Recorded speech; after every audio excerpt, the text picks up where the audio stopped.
मैं ते बचपन अंदर मां नू खो बैठा सा, मैनू पता ही नहीं मां दी ममता की हुंदी है। तन्हाई अंदर बह के पेपर चेक कर रहा है। इस बच्चे दा पेपर आया ते ज़ारो की तार रोन लग पिया। इन्हें जदों इस सवाल दे जवाब अंदर जवाब पढ़े आए, ज़ारो की तार रोना शुरू कर दिता। इन्हें पेपर साइड ते रखिया। पूरे स्कूल दियां टीचरां ते जिहड़े मर्द अहबाब सन टीचर नू बुला के बिठा ले आए। उन्हें कहा ऐ फलां बच्चे दा जिहड़ा साडी क्लास दे अंदर पढ़दा है, उस दिन बुलाया सी ना, मां दी गल तो क्यों रो पिया सीगा। अज रिजल्ट सामने आ गया है, ए सवाल लिखे आए, इख्तियारी सवाल है, मां के ऊपर कुछ लिखो। इस बच्चे ने मां के ऊपर जो लिखे आए तवज्जो करना, उस्ताद ने पढ़ के सुना दिता है। सारे टीचर जिन्हां दे सर सफेद हो चुके ने बुढ़ापे अंदर चले गए। इस बच्चे दे जवाब ने ज़ारो के तार रोन ते मजबूर कर दिता।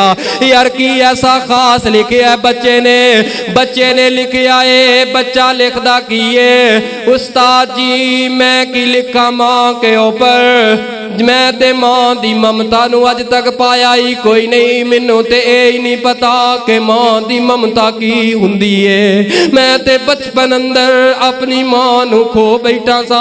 उस्ताद जी जिस दिन तुसा मेरे कोलों फीस मंगी ते मां दा मुतालबा कीता, मैं घर दे अंदर गया ते घर अंदर मां नजर ना आई। मैं सुनिया सीगा मां नू एक आवाज मारो, मां 10 मरतबा वे पुत्र कहंदी है। मैं दौड़िया कब्रिस्तान अंदर मां दी कबर नू जाके इस तरह जफ्फी पा के लेट गया।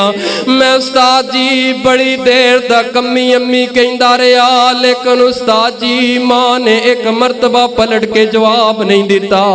उस्ताद जी मैनू की पता है मां दी मुहब्बत की हुंदी है, मां दी ममता की हुंदी है। मैं ते बचपन अंदर मां नू खो बैठा सा, मैनू पता ही नहीं मां दी ममता की हुंदी है। नौजवानों जिंदाई मां खुदा रा कदर कर लो, वरना रुल जाओगे। दुनिया ते बड़े तक्के ने। शरीका जड़ा अपने दुख कुटदा है। दुनिया दे ऊपर बड़ियां मुसीबतां, दुनिया दे ऊपर मतलब परस्ती बड़ी है। हर किसे नू आपो अपनी हुंदी है, लेकिन मां दा रिश्ता ही ऐसा रिश्ता है जड़ा बगैर मतलब तो तेरे नाल प्यार करेगा, बगैर मतलब तो तेरे नाल मुहब्बत करे।